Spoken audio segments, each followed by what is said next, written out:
Hervé, vous nous parlez de Jeanne d'Arc, de nouveau. J'étais avec tout à l'heure Max Gallo, oui, on en parlait.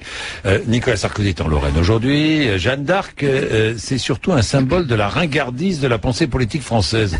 Mais alors pourquoi dites-vous ça? C'est un parti pris qui va peut-être choquer beaucoup d'auditeurs. Ah, c'est vigoureux. Oui, c'est vigoureux, c'est le moins qu'on puisse dire. Ben vous savez, Jeanne d'Arc ringarde. Avant Clovis, Napoléon et les poilus de 14-18, Jeanne d'Arc, c'est le plus éculé des clichés patriotiques français.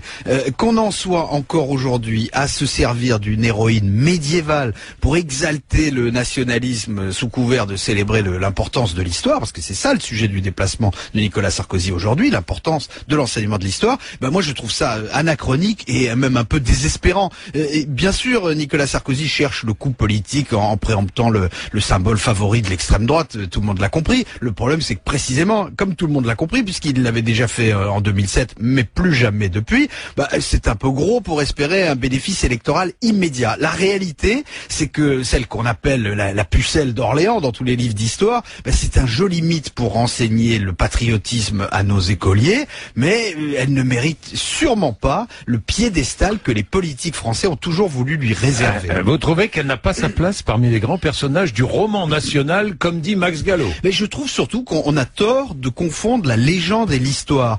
Contrairement à ce que dit Nicolas Sarkozy, et qui va probablement répéter ce matin sous une forme ou sous une autre, le travail des historiens, ce n'est pas de fabriquer des repères communs, c'est de démêler le vrai du faux, et d'établir les faits. Max Gallo vous l'a bien expliqué tout à l'heure, Jean-Jacques. Or, ce qui a toujours intéressé les politiques dans le cas de Jeanne d'Arc, c'est le mythe, c'est le conte de fées. La pauvre paysanne qui entend l'appel divin pour chasser l'envahisseur et pour sauver la France. Bon, appliqué au contexte d'aujourd'hui, ça donnerait le courage, l'abnégation, les décisions difficiles, la défense de l'indépendance nationale contre les agressions extérieures. Bon, la réalité, c'est que Jeanne d'Arc n'était ni vraiment pauvre, ni vraiment bergère, et qu'elle a surtout été un formidable instrument de propagande pour la monarchie française et pour l'Église catholique.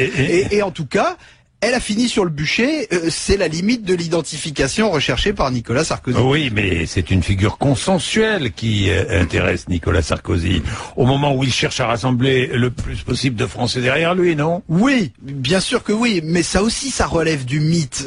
En fait, de figure consensuelle, le mythe de Jeanne d'Arc, c'est une espèce d'auberge espagnole de la pensée politique. Elle a d'abord été une héroïne catholique, puis c'est l'historien Michelet, Max Gallo vous l'a rappelé tout à l'heure, au 19e siècle, qui a fait d'elle l'inspiratrice de la nation française. Et Michelet, c'était un historien radical et anticlérical.